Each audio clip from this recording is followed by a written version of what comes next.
Wonderful to be with you again this week, and today we are having a very interesting subject. We are going to speak about archaeological sites here in the land of Israel, and really to see also the importance of the correlation, you know, about the Bible and the land and the scriptures and the sites, you know, is really exciting. And archaeological sites are so important because we can really see that the scriptures, what is written in the scriptures, is related directly to the land. So today in the studio we have a dear friend, Katharine van de Beek, and she's an accomplished musician. And she's been working, and she's a graduate with the Royal Conservatory of The Hague in the Netherlands, and she works also in 3 leading conservatories in Europe. And she's a cellist, and she's also recorder player, and she studied early Baroque music, really. It was more your what you've done. Now, as I said, she's married. She lives now in the land of Israel, and she's doing something totally different at the music. I don't know if there is something related about it, but she's now a licensed Israeli tour, and today we are going with her in the footsteps of King David, and we're going to discover some very fascinating stories.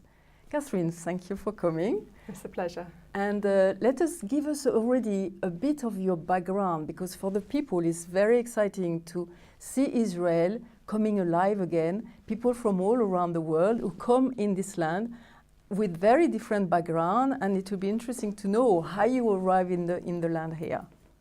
Sure. So I made Aliyah from Europe, from England, via Holland, where I was living at the time. And my family come from many different countries.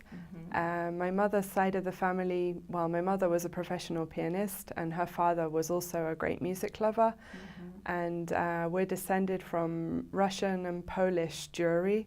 So our family actually escaped the pogroms in Russia at the end of the 1800s and fled to England. Yes. And also maybe your husband, as your name is Van de Beek, it's not English. Half of his family are Dutch, originally from German aristocracy, also Jewish, and his mother's side of the family were from the East End of London, but also originally from Eastern Europe, from Lithuania, Poland, Russia, that kind of area, Pale of settlement. Very amazing. And so now you are here, your children have been born in the land here? Yes, that's right. All 3 children were born in the land. Okay. And now you decided to be a tour guide. So can you tell us a bit why? How did it happen? Well, it's a fascinating story in a way. My husband has always worked in the travel industry in Israel. He's the manager of one of the companies here. And I always wanted for him to be able to escape from the office and to do something outside. So every so often I would bug him and say, so when are you going to do the tour guide's license? When are you going to do the tour guide's license? And then one day he looked at me and said, when are you going to do the tour guide's license? And I was shocked. And then for the next week, actually, I couldn't sleep. And it was as if God wanted to put so deep in my heart that actually my husband saying that was from him. And within 1 week, I had found out where the English-speaking tour guides courses were. I had signed up, and the rest is history. So wonderful. So tell us, because it's so fascinating, really, to see this land coming to life, and like you are back here, and you are making the dots between King David, King Solomon, all of this. So can you tell us a bit of the sites that you've been looking at? Sure. So there are some amazing things happening in the land at the moment within the field of archaeology. And one of the most striking examples to me is what they discovered at Khirbet, Qeiyafa. Now, Khirbet, Qeiyafa is located not far from Jerusalem. It would have been on the route from Bethlehem, where David was tending the sheep in his father's fields. And as we know, he came from Bethlehem and he fought Goliath in the Valley of Elah. The Valley of Elah was located between Socho and Azekah. We have those words found in the scripture in 1 Samuel 17. We have a very exact geographical description of where that battle took place, and in reality we find all of those places exactly where the Bible says that they are, with remains from the appropriate periods. But at the end of the story it says that the Philistines fled through somewhere called Sha'araim, and in Hebrew Sha'a is gate and Sha'araim is 2 gates. Now, there's almost no city in Israel that has 2 gates. Even the huge tells with 25 layers of civilizations from the Iron Age period, they have 1 gate and not 2 gates. And of course it was to protect the city and the inhabitants in the village or in the city and all of that. So 2 didn't make sense. No, because also the gate is the most vulnerable point of the city. It's where people can enter and needs to be more heavily defended. But in Khirbet Qeiyafa, they actually found 2 gates, and it's only a very small settlement, primarily with only 1 period there, Iron Age, which is the time of David, actually. And so they were astonished to find these 2 gates, and then this biblical description of this city that the Philistines fled through.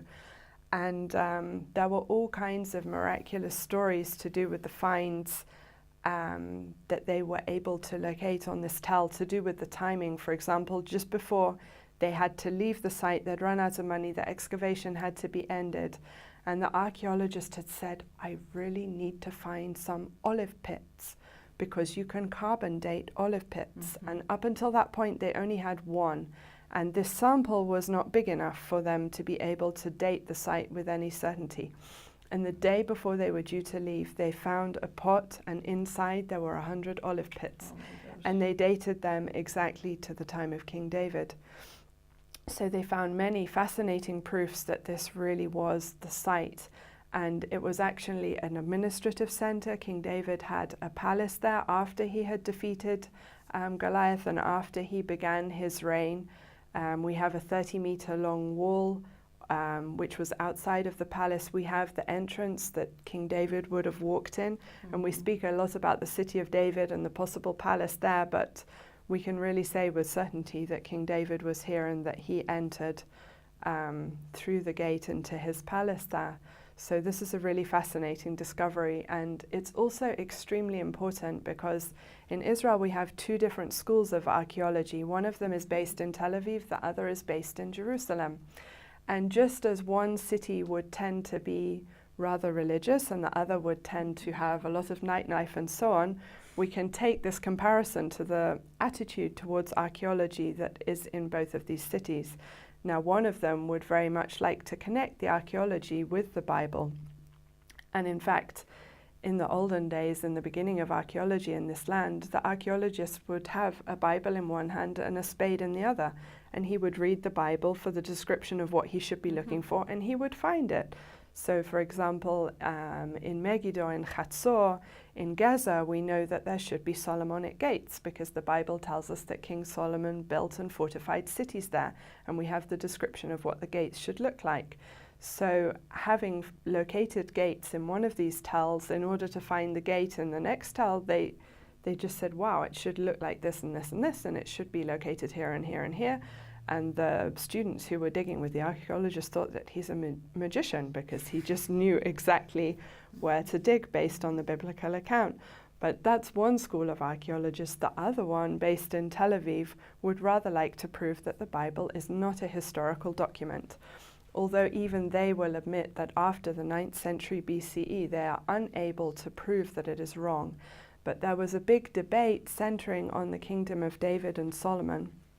The archaeologists in Tel Aviv would like to say that that kingdom never existed, that there was not a united kingdom, that David and Solomon were like Bedouin sheikhs, some kind of tribal leaders, are not really kings of a kingdom, whereas the Bible, of course, tells us that there was this enormous kingdom that stretched much further than the borders that we have today.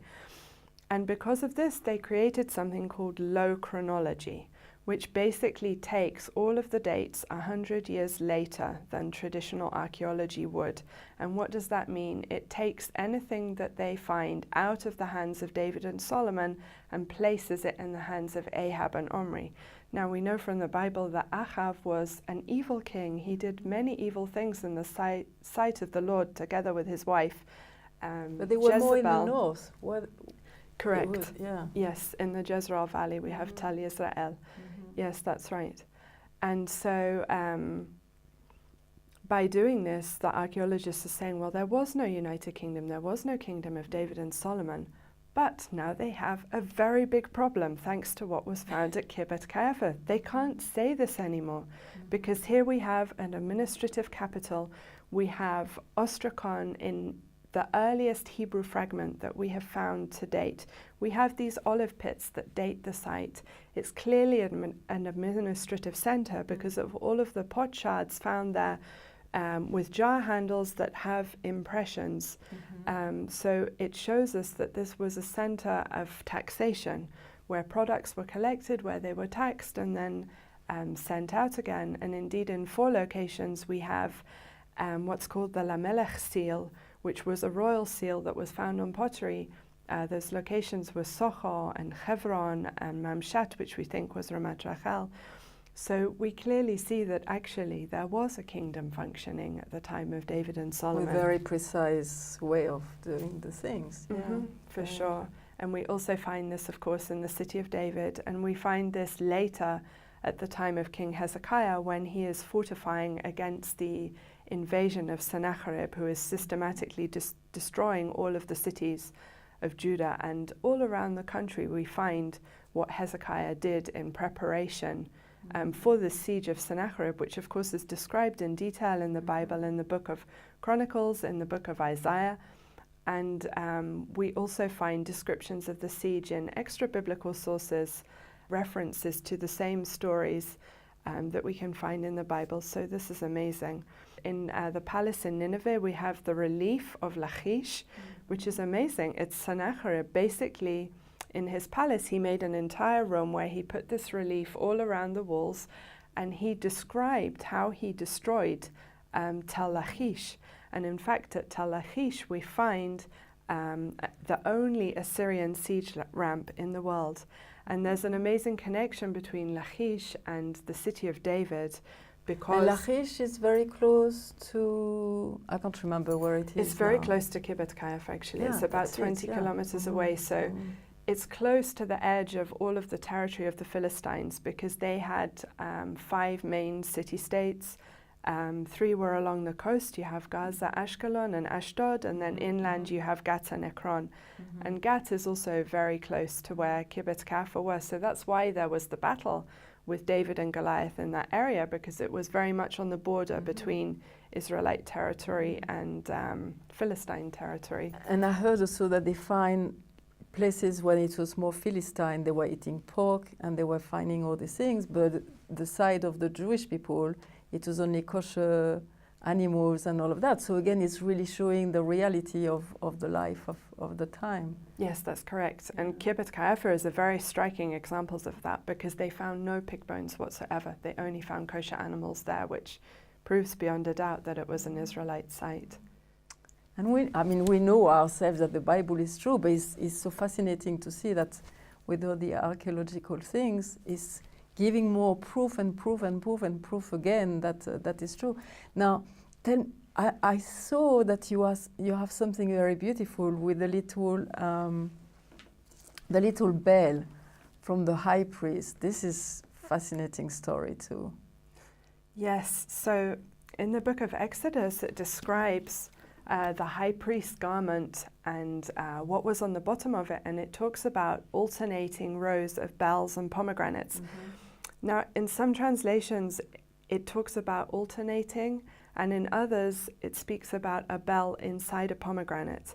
But what they actually found in one of the, there were paths from the pool of Shiloach going up to the Temple Mount that the pilgrims would have done a ritual bath or a mikveh. This would have been their final ascent when they were coming up to Jerusalem for the 3 pilgrimage feasts each year. So they would have come from all over the country and then gathered at the pool of Shiloach. So the pool of Shiloach is like down at the bottom it's of right the at the bottom of the city of David. So if you have the city of David, then the pool of Shiloach would be here, and then the pilgrims would have walked up to All the the way Temple up. Mount, Mhm. having become ritually pure. And inside the drainage channels underneath one of these streets, they actually found that bell, which exactly fits the description of what would have been on the high priest's garment. So this is a really special discovery. Do you remember how it was discovered? Do you know? I think at the time that they were excavating a portion of the street there. And this is what, 2, 3, 4 years? I think maybe 2 years ago. 2 It's years very ago? recent. Yeah. Exciting. So, can you give us some description about like the city of David compared to Sharim? Sharim, yes. So the city Was sorry, like David was before in Sharim, and after he went to the city of David, or can you give us a bit of a? Well, he would have fought the battle with Goliath before he was in the city of David, because that was before the time that he was king. But I would guess that he made it one of his administrative capitals, having moved the kingdom from Hebron. He was first king in Hebron for 7 years, and then in the city of David for 33 years. So we have the biblical story about how Yoav has to conquer the city of David by coming up the Tzinor. In some biblical translations, this is called the water shaft. There is a lot of discussion among archaeologists about what this water shaft is. But what's fascinating is that, of course, David was conquering a Jebusite city. Now we find this Jebusite city on the site. We find how they diverted the water. We find massive fortifications, which are really fascinating to walk around.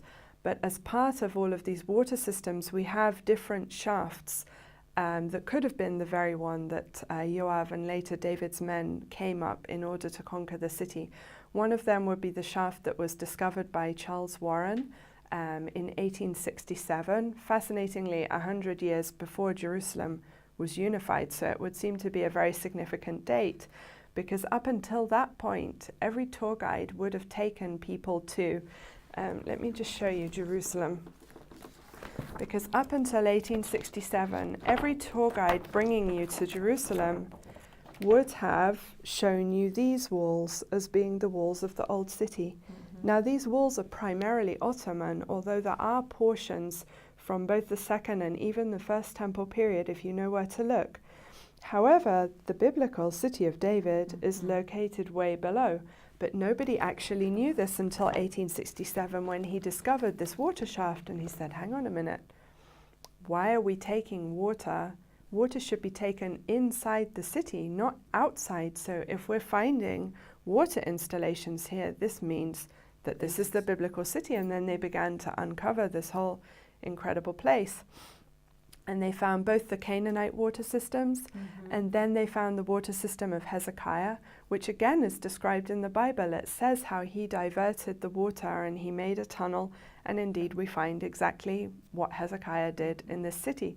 So we have all of these periods of time that prove the biblical account within this tiny area. It's just 60 dunams. It's really minuscule, but you have so much history contained within this small space. Amazing. And I remember going to the city of David and suddenly discovering what you are saying, that it's so tiny. And after he built the temple a bit further, and after obviously Jerusalem has grown, but it started like with almost nothing. And you can go, isn't it, in the two shafts in yes, the tunnels. You can go in Hezekiah's tunnel that still has water in it, and you can also walk in the Canaanite tunnel, which is dry today because Hezekiah diverted the water away from that tunnel. So it was Hezekiah was after the other one. Oh, okay. Yeah, Hezekiah's tunnel is 2,000 years after the Canaanite tunnel. Okay, very interesting. Wow. Another fascinating discovery is what Elat Mazar found when she was excavating. So explain a bit, who is she? Because she's an amazing lady. People don't know. Elat Mazar is an amazing archaeologist who is the granddaughter of one of Israel's extremely famous archaeologists, Binyamin Mazar. They are, I suppose, what we would call biblical archaeologists. Benjamin excavated a lot around the Temple Mount area on the southern steps and so on, and his granddaughter is following in his footsteps. I saw a beautiful picture of her when she was 13, and she was with her dad or her granddad? Her grandfather. Her grandfather. So she was with her grandfather. She was 13, and she was with him in the midst of, so she picked up what her grandfather was doing. Yeah, so they had just finished building the offices for the city of David. But Alat-Mazar had been trying to understand where the palace of King David would have been located, because if we found the city of David, then we must be able to find the remnants of the palace of David. And according to the biblical description, it should have been in the northern part of the city, so going towards the Ophel and on towards the Temple Mount, and on the highest point within the city of David, not the highest point on the whole mountain. And just after they'd finished, she understood, oh my gosh, the palace should be located right underneath where we've put the offices. So they were not so happy about this, but they had to destroy all of the offices and begin digging underneath. And then she found what she believes to be the foundations of the Palace of David. And it has a massive fortified stone structure going up to it. And inside and underneath on the slopes, they began to find bulla, which are clay stamp impressions. Like seals, isn't it? Yes, it's like a seal for a document. And what's incredible is that normally these would decompose within 50 to 100 years. But because of the destruction of Jerusalem by fire, the fire actually baked them. Because of this, we still have them. But what's amazing is that you find names on them, and some of the names appear in 2 adjacent chapters of the book of Jeremiah, in chapter 37 and chapter 38. And these were official people in the king's court, so it proves also that this was an administrative royal area, royal area of the city. And what's also incredible is that one of the names, Shalamiyahu, was also found in the excavations of Lachish on an ostracon there. So again, you have this connection between and between it's the not different so far. sites. People think that sometimes when you read your Bible, it's like very far from each other, but it's like 20, 30 kilometers about, Yes, isn't it? it's not so so it's not, far. it's not so far. So this is so fascinating to see all of that. Now, I know that what you've done, the tour guide to be a license is like 2 full years of learning from like so many centuries. So I want to know, what was the worst things during your studies? I think probably the worst moments were when you felt so overwhelmed with all of the thousands of years of history that you somehow needed to take in, understand, regurgitate, and be able to explain to other people. And there are moments, honestly, where I think all of us thought, this is impossible. No human being can actually retain that much information. And there were times where I really despaired and I thought, I just can't do this. I just can't. So and what was your best thing? the best moment was when I realized I could. That I may not remember every single detail about the land, but the sequence and an understanding and things falling into place, it does gradually happen. Does it make you loving the land even more? Do you connect more to what's the history of your people?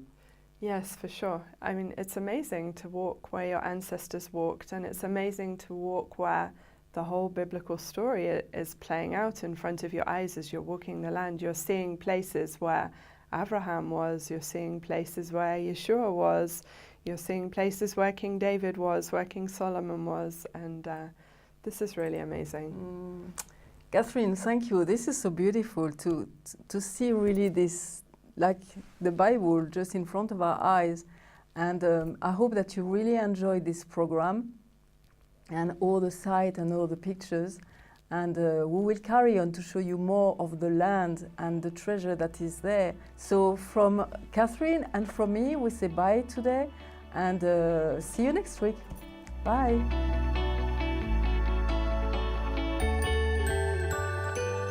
So today we arrive at the 18th letter of the alphabet and it's called Tzadi. Okay, the numerical value is 90 and it represents righteousness and humility. The sound is tse also, and there is two forms. The tzadi when it's at the beginning and in the middle of a word, and it's tzadi sofi when it's at the end. So it really carries the notion of the righteous one. And we can look also in the Bible, who was righteous in the Bible? You have Noah. He was called a righteous one, and it's because he replenished the earth after the flood. There was Abraham, who was the father of our faith. There was Joseph also, who gave a lot of food when there was the great famine. And also he was really strong. He had a moral strength to resist the temptation of Potiphar's wife. So it was very important. And in the New Testament, Joseph Mary's husband, Elizabeth and Zachariah, her husband, and Simon, who was prophesying over Jesus, all of them in the New Testament, they are called righteous one because they were Jewish people who really wanted to follow God. And at the time of the New Testament, there was a lot of Hellenist Jews who didn't care too much. They were Jewish, but you know, there was the Roman Empire. The Greek way of thinking was very important. And there was a lot of different type of Jewish people. But all the close family of Jesus was righteous and called tzaddik. So today we look at three words. Tzadi is the letter. We say also when somebody is righteous, we say this is a tzaddik, is a righteous one. And when there are many, we say tzaddikim. So this is what we've learned today. See you next week. Bye.